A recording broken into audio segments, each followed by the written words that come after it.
কোনো স্ত্রী যদি স্বামীর বিভিন্ন অপকর্মের কারণে স্বামী থেকে তালাক না নিয়ে আলাদা থাকতে চায় তাহলে এটা জায়েজ হবে কিনা। ভাই রাজীব হুমায়ুন,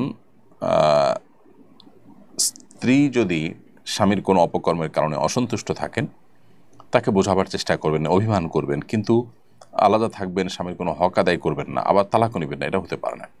আপনি তার সাথে বৈবাহিক সম্পর্কে যদি থাকেন তাহলে তার অধিকার আদায়ের ব্যাপারে আপনাকে সচেতন হতে হবে, দায়িত্বশীল হতে হবে। আর যদি সেটা আপনি না করেন তাহলে সেক্ষেত্রে আপনি গুনাহগার হবেন।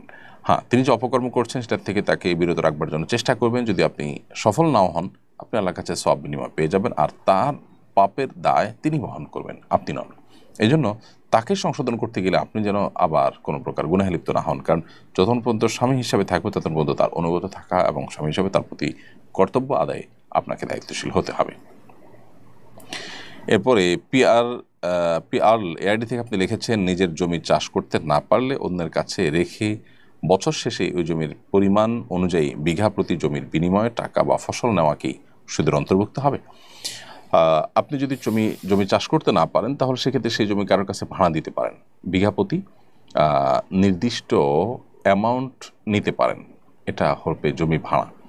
এটা সুদ হওয়ার কোনো কারণ নেই। আপনার জমির ভাড়া যেটাই উভয় পক্ষ একমত হবেন সেটাই নির্ধারণ হবে।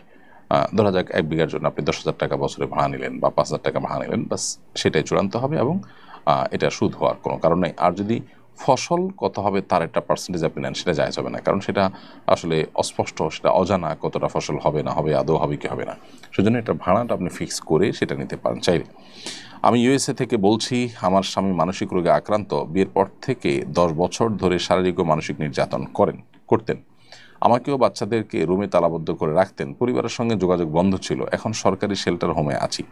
প্রশ্ন হলো, স্বামীর অনুমতি ছাড়া বাচ্চাদের নিয়ে বেরিয়ে আসায় কি গুনাহ হয়েছে? এই পরিস্থিতিতে আমার খোলা তালাকের অধিকার আছে কিনা?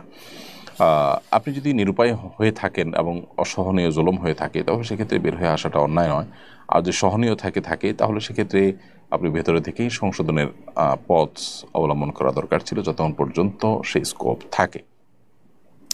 আর খোলা থাকার তালাকের নেওয়ার সুযোগ তো আছেই, এমনকি তিনি যদি আপনাকে তালাক না দেন, জুলুমের মধ্যে আটকে রাখেন, তাহলে সেক্ষেত্রে আপনি ওলামায়ে কেরামের মাধ্যমে, এলাকার গণ্যমান্য ব্যক্তিবর্গের মাধ্যমে মিটমাট করার জন্য উদ্যোগ নিতে পারেন।